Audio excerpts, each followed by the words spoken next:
But one thing that comes into very sharp focus is that there is a story. And that really surprised me at first because, like just about every entrepreneur out there, I felt like our situation was completely unique, right? And I mean, we've helped 20,000 people, and just about every one of them came to us and said, I have a completely unique idea in every single way. And then they just described what the person before them said. You know what I mean? It was like, yes, there are individual differences and nuances to every founder and every business and every nonprofit. But the reality of it is, when you zoom out just a little bit and you watch the journey unfold, it turns into just one big story that we're all taking part of, right? It turns into one path that we all follow. And if you stay on the path, you achieve success. If you deviate from the path, it gets really challenging really quick.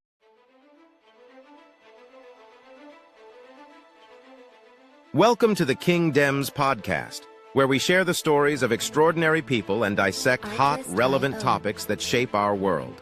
From visionary leaders to trailblazing creatives, we uncover the mindset, strategy, and grit behind greatness. Whether it's business, culture, or personal growth, we ask the real questions.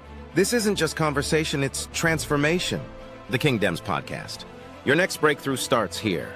Music licensing reimagined. We are live, ladies and gentlemen. You are once again welcome to the King Dems Podcast, and I have with me today a European brother on another side of the pond, a German machine called Scott Ritzheimer. How are you, Scott or Ritz? I am doing fantastic. Doing fantastic. So excited about this episode, the conversation we're going to get to have. Wow. It's really great, the way we connect. And interestingly, we were meant to produce this, I think, about a week ago, but many thanks to my wonderful broadband network providers, Talk. But, interestingly, they have been relegated, to second place. So now we have 3 network doing a great job. Very nice. So I'm telling you, I wasn't happy that they did not make it happen, but it does happen. But interestingly, right, when I saw your profile and I saw something relating to architecture, but it is not the architecture that we all know, skill architect. Let's start with what you do. Who is a skill architect? Yeah. Well, you've got architects who design buildings, right? You've got systems architects who design software. What scale architects do is design scalable organizations. So we work with founders, leaders, CEOs, interestingly, both in the for-profit and nonprofit space, who have big dreams and they've had some success in the past. Like, these are not unsuccessful folks, but they've been bumping into this wall that's prevented them from scaling. There's some kind of ceiling there that they keep smacking into, some much more painfully than others. And the longer you're there, the more painful it gets. And basically what we do as scale architects is help them not only through coaching and understanding their role as founders, which we'll unpack throughout this episode, but ultimately, as a founder at this stage, you can't do it alone. You can't do it by yourself. You can't just hustle and grit and determination your way to scalability. You have to do it through others. And to do that takes some intentionality. It takes some design. It takes great organizational architecture. And that's really how we unlock scale for our clients. And like the thing that people are looking for is like, what about revenue? What about profits? Like, yes to all those things. It's fascinating. Like, when you actually build the right organization, right? When you design the right machine, it works really, really well. And so depending on the specific challenge that a client's facing, it's not uncommon for them to either double their revenue or triple their profitability through the course of an engagement over a year or two. So just on a lighter note, if an architect steps on a weight skill, does that make him a skill architect? I think so. Maybe if an architect designs a scale, it would be so as well, but yes. But just on a lighter note, but for you, growing up, you are a millennial, right? As millennials growing up, we were more into, or would I say our parents wanted us to take on professions like being a doctor, being an engineer, being a lawyer, those mainstream, professions. But how did you get into becoming a skill architect? What was that aha moment that made you realize that your pathway to achieving purpose and impact is becoming a skill architect and eventually mapping out the founder's evolution?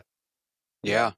I don't know that there was a moment, but there were lots of moments. So I actually accidentally dropped out of high school, which was another maybe a story we'll get into. But accidentally dropped out of high school, and because of that, was like really drifting for a bit, and actually landed at a ministry school of all places, and was training to be a pastor here in the U.S. and moved down to Atlanta, Georgia, where I live now, just after I got married to my amazing wife, Hilda Marie, to actually take part in a ministry down here. That was the grand plan. There was no real other thought behind it other than to just kind of come along and help out for a little bit. And in doing so, you realize pretty quickly that that's not going to pay the bills, not the way we were doing it. So we decided we really did want to do ministry, but we didn't want to ask people for money to do it. So we decided to finance it ourselves through jobs. And as luck would have it, I bumped into a gentleman who ended up becoming my co-founder. And I went to work for him at an earlier version of the company that we ended up launching together. And in a very short, very painful period where I watched him sell the company, watched the company collapse, and watched everyone be beat up by it in some kind of like pseudo masochistic way, I fell in love with what business, not with that. Like that was one of the most painful experiences of my life, but in seeing what it could be. Right. I fell in love with what the organization could be. I fell in love with what we could create if we could get through Potential over these. credential. Yeah. And so I accidentally ended up, as that whole thing fell apart, I accidentally kind of ended up in a spot where I helped him co-launch it again. So we had to build it back up from nothing. Wow. And we ran that together for almost 15 years. And so I really didn't set out to be an entrepreneur. In fact, I don't know that I've really ever considered myself an entrepreneur, which is crazy because it's exactly what I do, and I've helped start more organizations than just about anyone in the world. But I got into it by mistake. And so there's really big chunks to the story here, but I want to get to the most poignant one was a season where I was the CEO of our company. And it was going great from like a numbers perspective, at least from the outside. We were growing at over $1 million a year in revenue growth. We were hiring people like crazy. We were helping start some of the fastest growing businesses and nonprofits in the country. Like it was amazing. I'm in my, mid-late 20s at the time.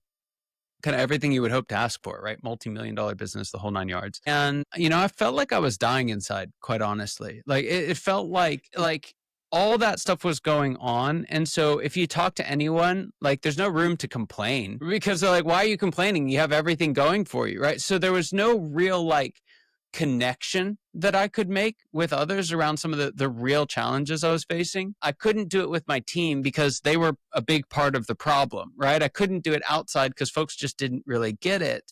And I felt massively isolated, just massively isolated. I had reached out to a couple of different coaches. We'd hired some, paid them lots of money, made really big decisions based on their advice, and then lost like $1 million in making those decisions. It was, and so when all these different like external sources of help start failing me just systematically, across the board, I found myself just kind of sitting there thinking, is this it? Like we fought for all those years, all that blood, sweat, and tears, literally, to building this business to have this, right? To have a multi-million-dollar business that's just sucking the life. Like I would have quit if I wasn't known the place. You know what I mean? Like it was just that. And we started to have on top of that some problems with profitability. It's very, very common for businesses at this stage where we figured out how to grow revenue.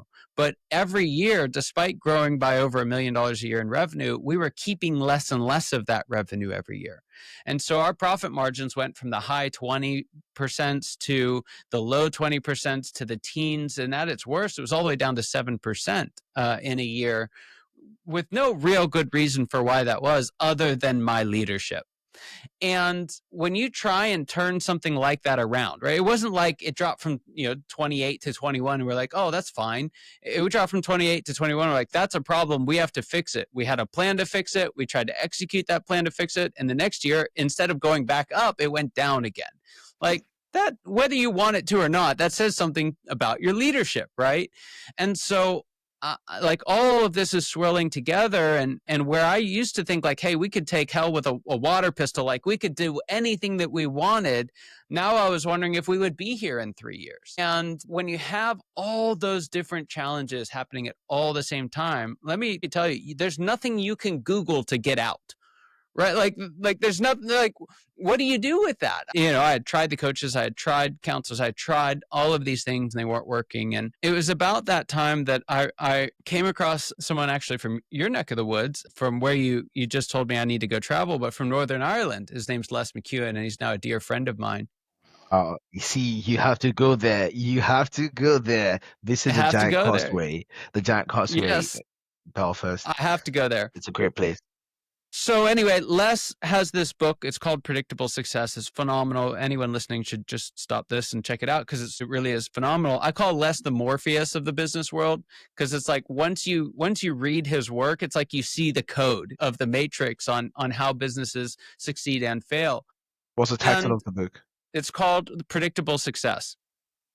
And basically what it does is it highlights the fact that success in business is not some static set of strategies. It's not like one size fits all. Every organization at any given point in time all need to do this one thing and they will succeed, right? There's this kind of silver bullet that we're all looking for like that. And as founders, every time we find something that works, we hang on to it as if it will work forever.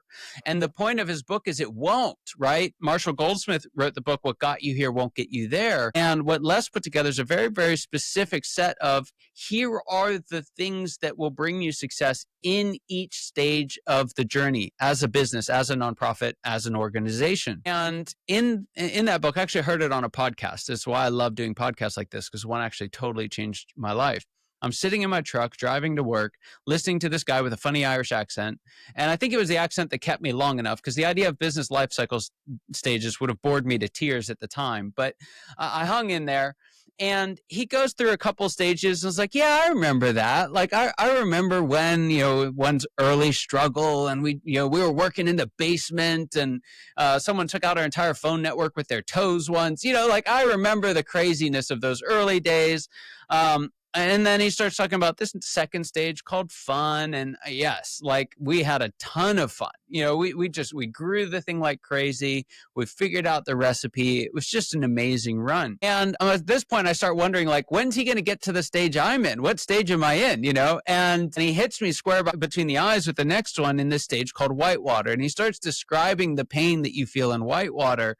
The chaos, the complexity, the people problems, the inability to at some point even dream anymore, right? Because there's just no room for it. The constant firefighting, the lack of profitability, the existential threat to your reputation because you're screwing up at just about everything, it seems. And I could have sworn he had a camera in my office or he'd been reading my emails. It's like he just got it. And it's the first ever that I felt like my business was actually on a map. It was the first time I felt like we weren't actually just heading off into the unknown, that there was a map. We were on the map. And because of that, the next step wasn't into unknown territory. It was to just follow the next step on the map. And he does a masterful job at simplifying that process and lays out the steps on what to do.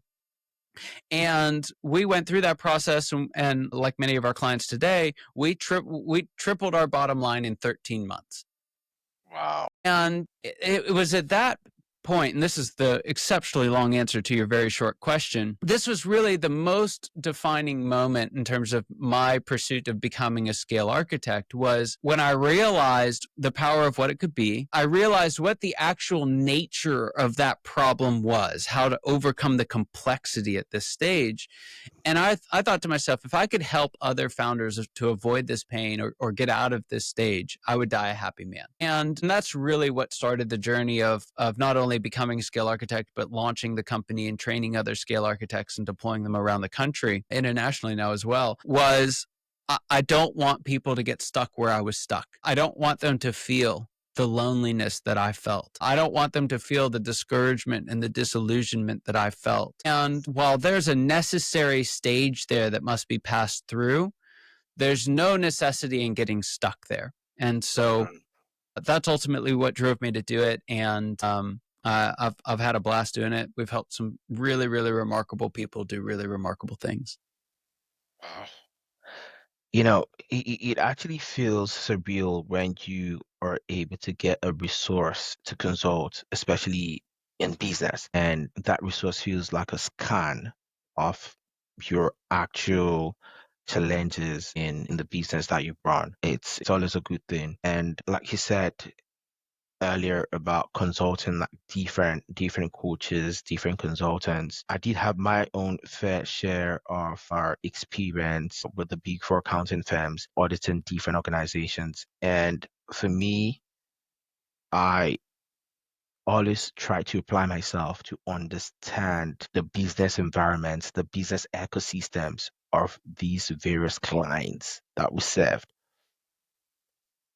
And I did observe, some colleagues were just more about getting the job done, right? So I can understand when you consult these consultants and they probably give you textbook approaches that do not meet or solve your pain points, right? But you have these other guys on the other end of the spectrum who have that high business acumen, who are business savvy. You could go to Harvard Business School, but they don't teach you how to be street wise. In order to succeed in business, you need two things. You need to be book smart and be street wise. Unfortunately, you get learned being streetwise in the school of hard knocks.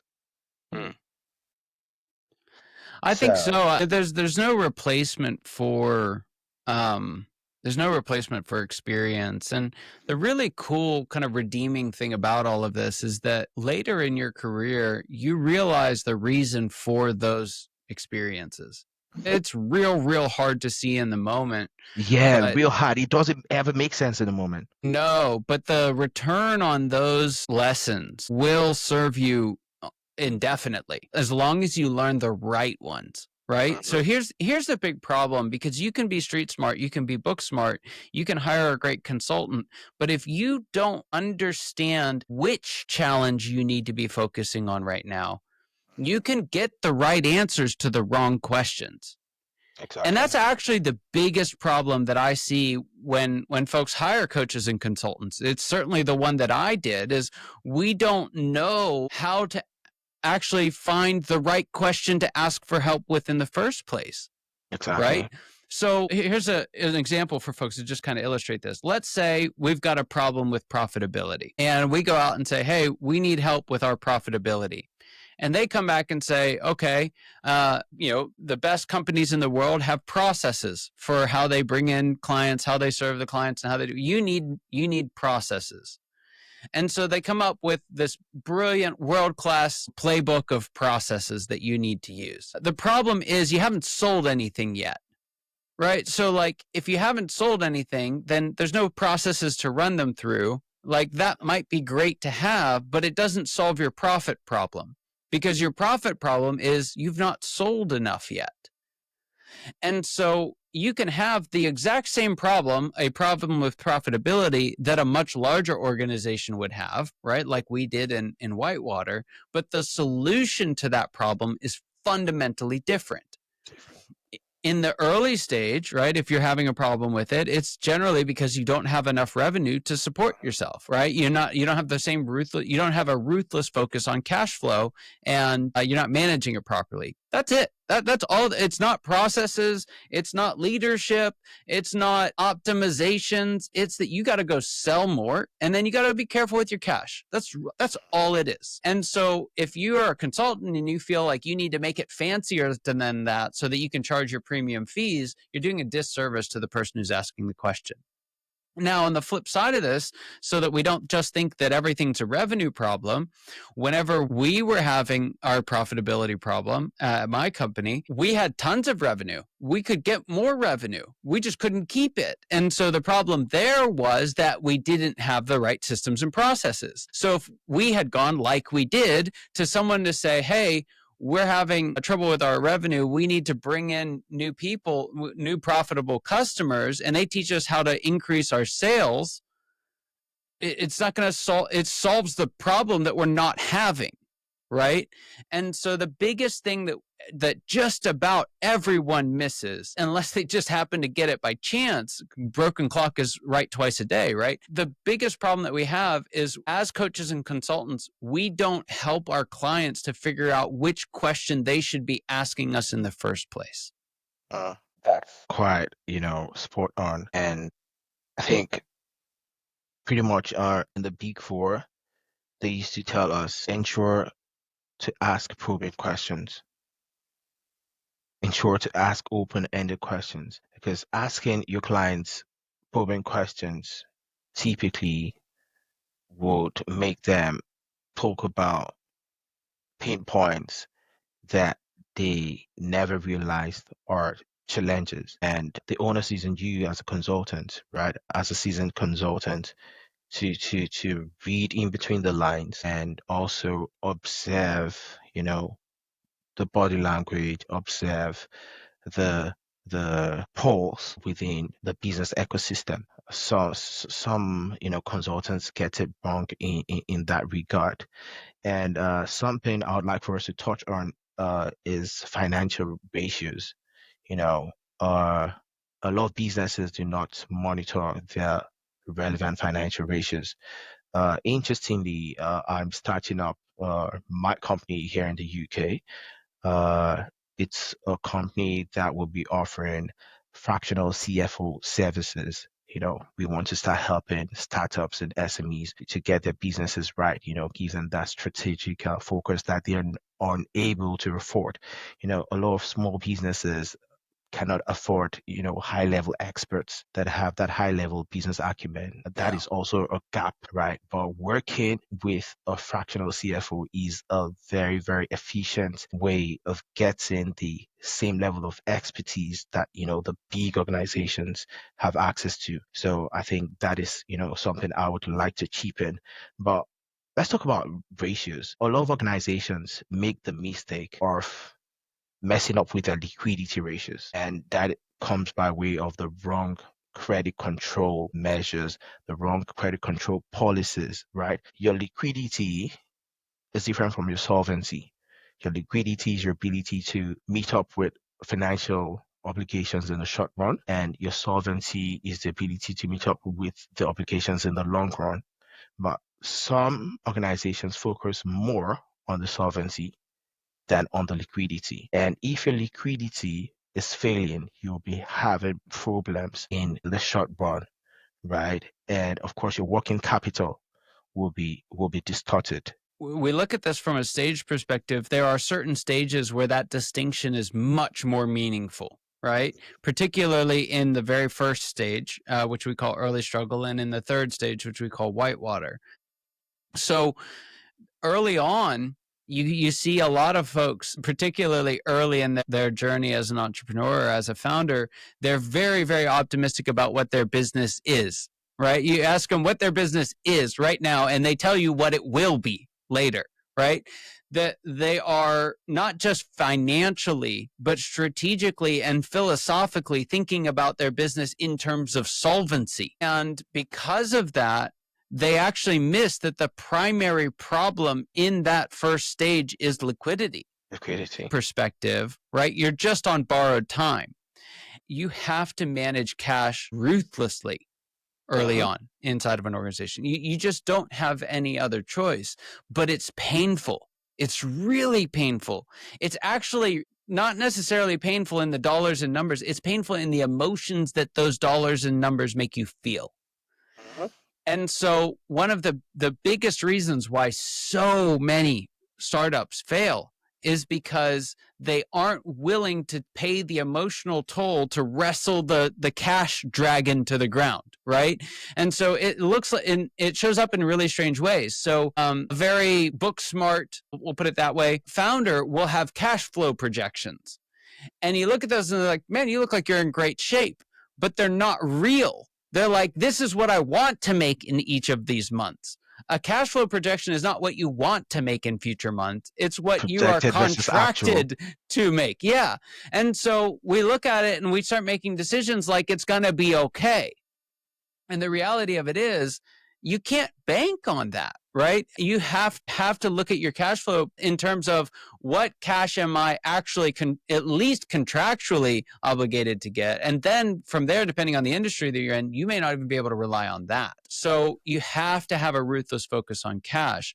And again, comes back to this liquidity problem. So the challenge with this, though, is that even if you understand all of that, it's not enough to get you out of the stage. It's just enough to keep you alive, right? Or your business alive. We don't want to be too morbid here. So you have to manage liquidity, but the solvency piece does come in the sense that the only way to fundamentally change any of it, right? No matter how well you understand it, the only way to change it is through revenue. And so you have this dual focus, right, with very limited resources, which is very hard to do, of we have to stay solvent long enough to find a profitable, sustainable market, right? We have to stay liquid, to use yours, sorry, I'm misspeaking there within the context of this conversation. You have to stay liquid long enough to find a profitable, sustainable market. And so one of the things that tends to happen in a lot of the work we do, it's surprisingly, even though we've talked about profit a lot, it's surprisingly unrelated to the P&L or the finances of the organization. Because at the end of the day, the P&L and all of the finances of the organization are fundamentally nothing more than a reflection of the decisions made by the leadership team. And so generally what I've found is that the vast majority of how you solve for financial problems happens not in the finances, but how you make decisions, right? And so what we tend to do with our clients alongside CFO services, which are, and I love the fractional model, by the way, Very alongside fantastic. them, what we look at, particularly as scale architects, is what are the decisions that we're making that will ultimately end up as positive or negatives on our P&L. So for you have done these rinse and repeats, and there's something I always say, that repetition is key to mastery. So you've helped to launch nearly 20,000 businesses and nonprofits, highly incredible. But is there any one story that deeply moved you or changed your view on growth and leadership? Yeah. There's lots of individual stories. I think the thing that stood out to me the most is when you do something that many times, it does get harder and harder to remember the individual stories. But one thing that comes into very sharp focus is that there is a story. And that really surprised me at first, because like just about every entrepreneur out there, I felt like our situation was completely unique, right? And I mean, we've helped 20,000 people, and just about every one of them came to us and said, I have a completely unique idea in every single way. And then they just described what the person before them said. You know what I mean? It was like, yes, there are individual differences and nuances to every founder and every business and every nonprofit. But the reality of it is, when you zoom out just a little bit and you watch the journey unfold, it turns into just one big story that we're all taking part of, right? It turns into one path that we all follow. And if you stay on the path, you achieve success. If you deviate from the path, it gets really challenging really quick. And so the biggest story that I would share is that we all share one story. And that's what ultimately led to the book, The Founder's Evolution, was I had to get that story onto paper, right? I had to get it out of just the pattern recognition that I had and into a frame that folks can really connect with and use in their own life. And like my experience with Les's book, which does something similar for organizations, my goal with the book was that folks could read through it and recognize, this is where I am right now. These are the specific challenges that I'm facing that are solvable and need to be solved for the stage that I'm in. And in doing so, it'll help them to say, hey, here's where I am, here's where I want to go, and here are the very, very specific things I need to work on between here and there. So they say curiosity killed the cat, but I hope curiosity doesn't kill me, because I'm quite curious about, what exactly the founder's evolution is about, and why is it the the map, so to speak, that every entrepreneur should have before they are able to scale. Yeah. So I use in the book I opened, since I'm an American, it's just kind of the obligatory football reference, which is American football here on the on this side of the pond. And the reason that I use this story, and we'll share a soccer version of it. I won't go so far as to call it football. We're going to call it soccer here. So No we're way. just we'll offend everyone equally. That's what we're going for. But the reason why I use and extend this sport metaphor throughout the whole book is because for founders, one of the challenges that we face relative to other occupations, other domains, is that the journey that a founder goes through, these different stages, are not visible. That there's actually no external validation that you have changed from one stage to the other, unless you know what those are already, right? It's not like you pass a road sign and it says, here it is. Now, the book does that. That's why the roadmap analogy is so appropriate, because it's like passing through and it says, you are now in the city of, you are now in the stage of. Well, if that sign wasn't there, here in the US, if you cross over state lines, there's nothing really to tell you that it's changed. Many of the state lines are just completely, like made up lines. The line between Florida and Georgia, for example, is a straight line. Well, there's no straight lines that exist in nature. It doesn't map to a river or an ocean or anything like that. And so if you were to just go from one state to the other without any road signs, you'd have no idea that you crossed from Georgia to Florida. And the same thing happens for founders. Each one of those state lines, if you will, those staged lines, is invisible. And a quick explanation, then we'll get to the story here in a second, but to just illustrate what this looks like in another environment, so you can understand what these types of changes might mean. If you take the journey that an employee faces, it's actually the same story, same stages, but the advantage that an employee has working inside of another enterprise is that when they navigate from one stage to the other, there's usually a promotion and a title that come with it. Right? So, for example, one of the most common ones is the move from being a star player on the field, being a solo contributor, right? An individual contributor, being a solopreneur in the founder's world, and moving from being an individual contributor to being like a team lead or a shift supervisor or whatever the nomenclature is inside your business. That's actually a really hard shift to make.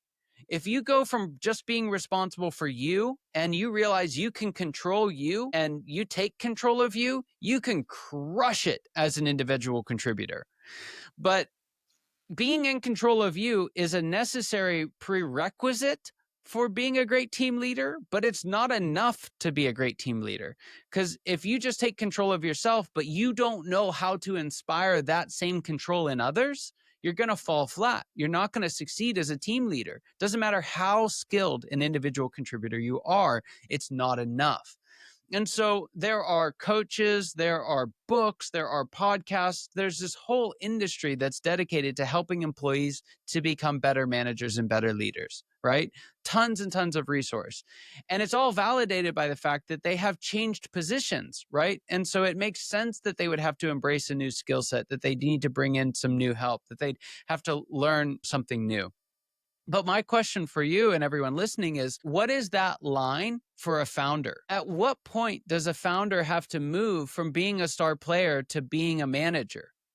And let me ask you this, which founder, tell me one founder, I've worked with 20,000 of them, but maybe you know one. Which founder do you know that started their business or nonprofit so that they could be a manager?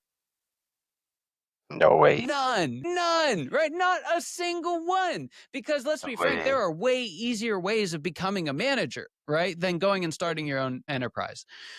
And so there's the like point at which we have to pivot from primarily being a solopreneur, solo contributor, to being a manager. And we're not really wired to be managers. And so we just default to going back to I'll just do it myself mode. And we get stuck as founders bumping into this wall because we didn't know that the stage changed, and we certainly don't know how to succeed in the next stage. So it's an invisible path. It's an invisible journey. And so in the book, we use different analogies to make that clear. Say there are 7 stages, right, There are. on the growth pathway for entrepreneurs. So are you able to do a quick breakdown of the 7 stages and what they entail? We've got 3 hours, right? No, I'm just kidding. No, just a brief summary, because I'm we kidding. need people to Okay. get the book. And how can people get the book, by the way? Yeah, they can go to, if you just go to scalearchitects.com/founders, you'll get a copy of it there for free, actually. So we've made a digital version Wow. available free for everyone. It goes through all Is that 7 like a stages. paperback or It's a PDF that you can download immediately. You don't have to wait for shipping, and you can read through it. It's all right there. So Okay. scalearchitects.com/founders, get a free copy of it there. You also have an opportunity to take the assessment. If you're like, hey, I don't know what stage I'm in, you don't have to guess. You can find out in 10 questions. It's awesome. Interesting. So scalearchitects.com/founders. Now, what are these stages? Okay, so they run from pre-launch to post-exit. So it's the entire journey that a founder faces. Okay. And it's important that we start pre-launch because stage 1 is called the dissatisfied employee. It's that stage where you're at university, you're working for somebody else, and you're thinking, isn't there a better way? Like there should be a better way than whatever this is. And that's a fundamentally different question for founders than for just people who are dissatisfied, right? People who are dissatisfied but aren't really founders are just thinking, how can I have a better experience? It's a much more internal, much more kind of problem-centric focus, whereas founders, they're frustrated even when things are good, right? They're dissatisfied even when they get a new boss or they get someone out of their hair or don't have to deal with a slow teammate. There's this brewing frustration. And what happens is all too often we try and skip this stage. We try and skip straight to, hey, I just want to be my own boss. And in doing so, we jump into a game that we know nothing about. Just nothing about it, right? If you're a consultant working for a Big 10 company and you think you're going to go start your own consulting agency, you know nothing about starting a consulting agency. All you I know tell is you. how to consult. And so we make this mistake all the time that we think we know more about the business than we do. We jump in too soon, and then you have to figure it out on your own dime, right? That's the scary part. You're going to make a bunch of mistakes. If you can recognize, hey, I'm going to use this stage pre-launch to make those mistakes, to learn the ropes of what it is, not to just do what I do, but to start a business doing what I do, then you'll find you can learn those mistakes on someone else's dime. You don't have to worry about cash flow because you've got your payroll covered through your employer. So that's stage 1, dissatisfied employee. We believe there's a better way, and you want to use that opportunity for as long as you can to figure out the ropes of the game before jumping into stage 2. So what's stage 2? Stage 2 is when we actually jump in the game. It's glorious and wonderful and terrible and awful and amazing and everything in between. There are higher highs than you could have imagined, and there are lower lows than you ever thought possible. And they happen in the same day. It's just a roller coaster of emotion and success and failure. And stage 2 is what we call the startup entrepreneur. Big mystery there, not a profound idea, except that being a startup entrepreneur is a very specific stage with very specific strategies. And in this stage, we basically have to set out, and we talked about this a little bit before, but you have to survive the stage long enough to find a profitable, sustainable market. And for founders, folks who have not started their own company don't understand how intensely personal the journey is, because in this stage you'll face as much rejection that someone else would in 2 lifetimes, and you'll do it in about 2 years, right? If you're doing it right, and if you're lucky. And so it's just, you have to get up and do it again. You have to get up and do it again. You'll hear a lot of no's. You'll have a lot of people ghost you. You'll have a lot of setbacks and frustrations and failures and things that don't work and ideas that don't pan out and models that are broken. That's normal. It's just completely normal. It's okay. But you have to figure it out and you have to keep your feet moving.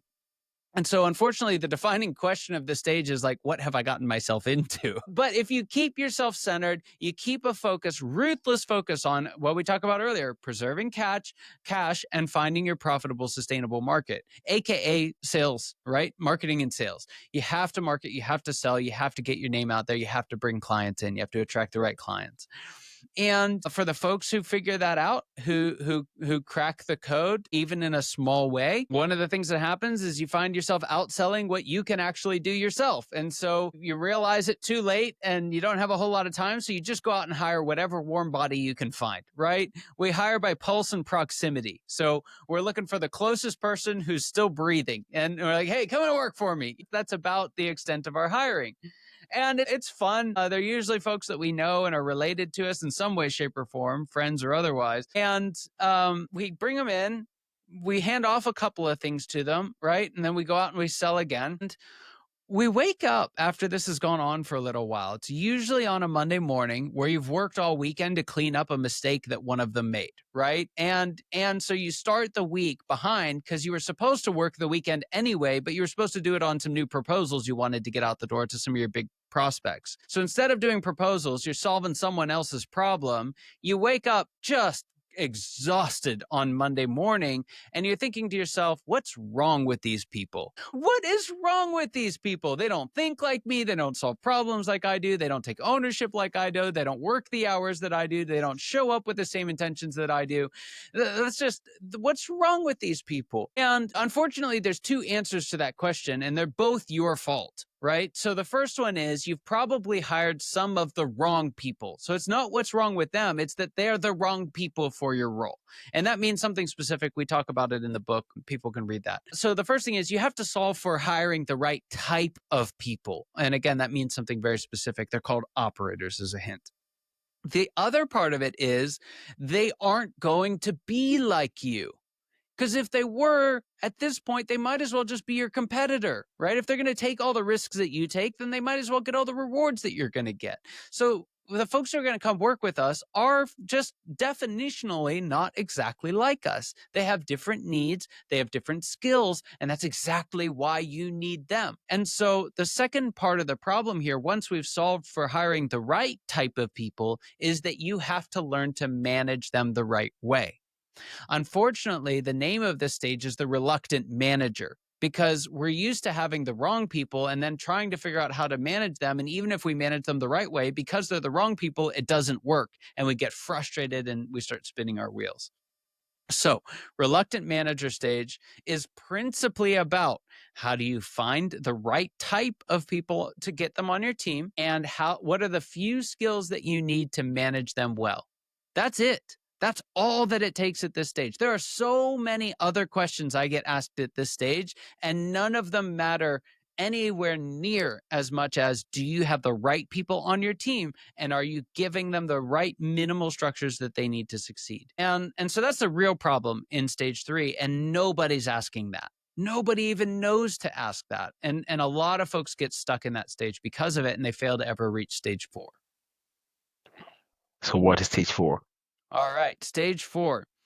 If you have a stage like the reluctant manager, stage 4, it seems like you've got a pretty good shot at it being a lot better than this, whatever this is, right? And so a lot of folks will come, they'll be in stage 3, they don't exactly know what's wrong, they don't know what's coming next, and they just know, I need to get to the next level, right? I don't know if you've ever heard that, but I hear it all the time. I got to get to the next level.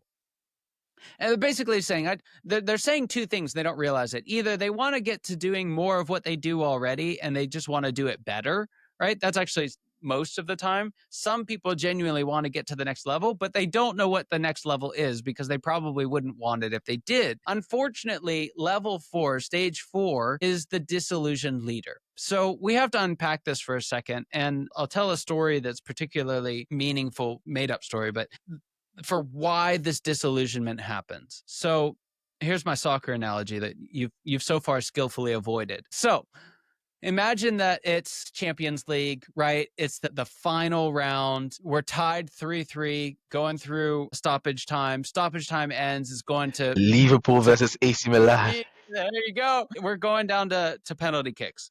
So you send out your best all-star striker, nails it in the back of the net. Amazing. They send out their all-star striker. Same thing happens. You send out your next guy and he wobbles a little bit and the goalie stops it. And so you're like, okay, we need a save. And your goalie comes up big, makes the save. And this goes back and forth. And we're down to the last guy. And basically, if you make it, we'll live to fight another day. If you don't make it, you lose. That's the point that we've come down to. And you've been through a couple of your best players. So now you're kind of like, is it Jerry over there or Ned standing next to, it's kind of that kind of a decision. And you're not super confident in either of them, but you send Jerry out. He runs out on the pitch and lines up to take the shot. Goalie's on the line, awaiting the kick. And without really thinking this through, right before the referee blows the whistle to take the kick, you take off, right? Just faster than you have ever run. You've played soccer all your life until you started coaching, but you never ran this fast, right? And they're going to study the physics on this for years because nobody else knows how you ran that fast either. But somehow you go from your place on the sideline, across the touchline, all the way onto the pitch, run in, and just before your guy can make contact with the ball, you slide in and make this like slide diving, tackle on your own player to kick the ball. And the goalie doesn't even move because it's like, what is happening right now? Ball goes rocketing into the back of the net. And you think, as you watch it fly past the goalie who's stunned, you think victory. I've done it, right? The crowning accomplishment of my career. We've won the Champions League. But you stop for a moment and you notice you don't hear a sound. Drop.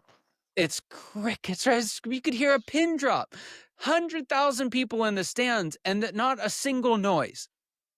The only thing that's happening is the rest of the referees are all now running toward you as well as the head referee. And what would have been the crowning accomplishment of your career is now an utter catastrophe. You are now the laughingstock, not only of your team, not only of your city, not only of your country, but like the sport around the world, right? Will now, like, the headline of everything will be this ridiculous behavior of the coach that's entirely inappropriate and loses you the game. You've broken every rule. And so the reality of all this starts to set in. You're laying there on the ground paying the price for that sprint across the field, right? You've probably pulled about 3 muscles. So you're aching there, laying on the ground. Didn't mention before it's raining, but the heavens have opened and it's pouring down rain. You're soaking wet. You're feeling awful. Physically, you ruined it for your team. You lost it for your country. And you're wondering, is this it? Like, why do I work so hard? Now, that's crazy, right? Like, that would never, ever in the history of Champions League or any other league, right, professionally around the world, has that happened. And that begs the question, why? Well, because there's a white line on the side of the field that separates where the coaches are and where they do their job and where the players are and how they do their job. But let me ask you this. What's that white line inside of your business that you started? Who's the referee that's going to tell you you've broken 5 rules when you tried to come in and save the day? Which one of your team members is going to tell you, no, let me take the shot? It's not going to happen. And so while this would never happen in professional sports, I can tell you it happens every single day for founders and the organizations they lead. They cross the line, they jump in, they try and save the day. They're exhausting themselves in the process. They're frustrating especially the best players on their team, and they're setting themselves up for failure. And they have this moment where they're, metaphorically lying there, beat up and bruised from doing it all themselves, wondering why no one else can get anything done. And they wonder, is this it? Is this really as good as it gets? Is this really why I've built this whole business to date? And what happens is we get into this stage 4 of the founder's evolution, called the disillusioned leader. Our company needs a leader. It doesn't need another doer. Our organization needs someone who can show us the way. And we're so busy trying to be the way that we don't show them the way. We haven't learned how to lead and create success through others. And so we keep trying to save the day ourselves, and we keep stifling our growth in the process. And it's at this stage that a lot of founders really start to question whether or not this is what they're cut out for. right? This is where we start to get the conversation, can a founder scale their business, right? Or do they need to hire a professional CEO? This is where a lot of folks will sell to bigger, more established companies. This is where a lot of folks will say, hey, forget this. I remember when, I could go and just, all I was doing was making coffee, selling coffee, and talking to fun people all day. I'm going to go back to doing that. I don't need a chain of coffee shops. I'm just going to run my coffee shop. And they go back. They actually go all the way back to stage 2 of the process, maybe stage 3. I'm curious, what does it take you to elevate to level 5?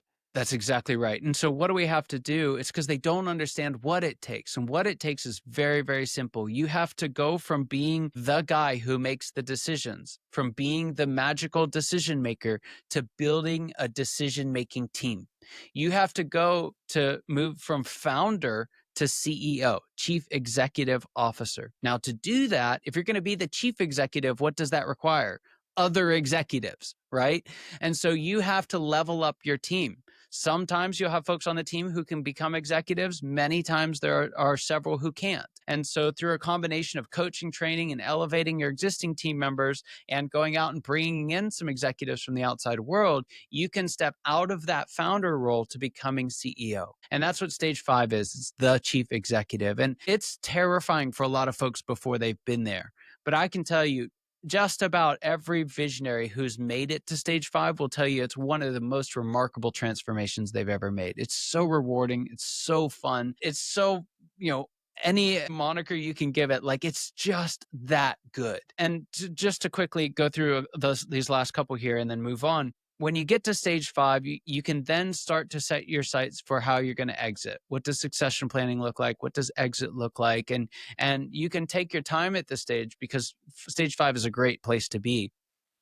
And set your sights on stage 6, which is the business owner, where you can actually own and not run your business. Magical transformation into stage 6. And then last but not least, you realize that this whole story wasn't actually about you. Right. And it wasn't about what you can accomplish in your lifetime. It's what you can accomplish for lifetimes to come. And the very, very few people make it this far, but you can go from stage 6, where it's about you and your investments and what you've done, to stage 7, which is about what you can do and build in others. There's this Greek proverb that says, society grows great when old men plant trees under whose shade they'll never sit. And that's what stage 7 is about, where we can give and create and pour into and build up people, systems, structures, knowledge, books, resources, training, relationships that we won't benefit from personally, but we know that those who come in our footsteps will. I think it very much aligns with something that I always say: there is no success without a successor. And, we are almost getting to the end of the podcast. It's always hard to say goodbye anytime, it's a really deep, thought-provoking, and resourceful conversation. But I'll end this with a quick fire round. Just 5 questions, just give quick answers. So, morning routine or productivity hack that has changed your life. What would that be? Yeah. So my morning routine, it all fits together, but prayer and meditation for 30 minutes to an hour and then exercise for 30 minutes to an hour every morning has made a massive difference in my world. I love that body, mind, and spirit connection. So one book every founder should read besides The Founder's Evolution. We've mentioned it before, but Predictable Success by Les McKeown is fantastic. Okay, so what's one foreign or surprising thing people wouldn't guess from your LinkedIn profile? What's one surprising thing? I mentioned this earlier, but it's still pretty funny, is that in all of the things that I did, I dropped out of high school. So I never graduated high school here in the US. Oh, wow. Why is it that a lot of great founders drop out? Bill Gates, Steve Jobs, yourself. I need to find something to drop out of so that I can be great too. Okay, so a business leader or mentor you deeply admire and why? So we've talked a lot about Les on the show. He would certainly be the answer to that question. I would have to give a shout out to a dear friend and mentor of mine here in Atlanta. His name is Robert Mallon. Massive, massive influence in my life in a really, really difficult season. Oh wow. What is it with the Roberts and business? Success, Robert Kiyosaki. So many, there's so many great Roberts. So I think the last question would be success is what to you? Success to me, there's a couple of ways of answering that question. Success is, for me, is to restore the nobility of work. I think that work is not something to be avoided. I think it's something that creates value. I think it is how we solve any problem that we face together as humanity is through work. And so the nobility of work is not to find yourself in some dead-end job, but to recognize no matter how medial or menial the job is, it's a critical part of our shared enterprise as humanity. Mm, I very much appreciate that perspective. So before we leave, do you have any final word of advice to our people out there, potential founders, current founders, people looking to scale up and scale up? What is your advice as a big brother? Here's the biggest tragedy that I've seen come about in large part because of my work, actually. And that is when folks know what the roadmap looks like, we get destination-itis, right? Where it's like, I understand why it's so hard. Well, I'll be okay when I get to stage 5 and can actually be CEO, or I'll be okay when. And we put our happiness and our joy on hold, right? As if it's going to somehow appear to us in some later stage for some reason. When the reality of it is, in every stage of this journey, the best way to succeed in that stage, the only way to enjoy the journey is to enjoy every stage of the journey. And so for folks that are listening, joy doesn't come from the destination. It comes in the journey itself. And to make that a little bit more meaningful and certainly a lot more practical, one of the things that I do in the book is to outline the very specific joy that is available at every stage. One of the things that happens is you get to stage 5 and you'll find yourself thinking, man, I wish I was back in. And so I've had lots of conversations with lots of founders on all those ones that they say, man, I wish I could have that again. We've listed those out in the book so that you can actually enjoy them when you're in them. Well, you are a man of faith, and you have just reminded me of one Bible passage. That's a verse from Psalm 30, verse 5. Weeping may endure for a night, but joy cometh in the morning. So, joy is coming. Thank you very, very much for your time. I always say that an attitude of gratitude is good attitude. And when somebody shares their time with you, they share their life with you. The SI unit for measuring life is time. So, from me to you, it's love and respect. And of course, to our audience, love and respect to you. Please support us, like, share, comment, you know, distribute this to everybody within your network. And of course, I'll keep working tirelessly to bring in tremendously fantastic individuals like Scott Ritz coming in with a lot of steez. So from me to you, it's look after yourselves. And of course, see you next time on the pod. God bless you guys.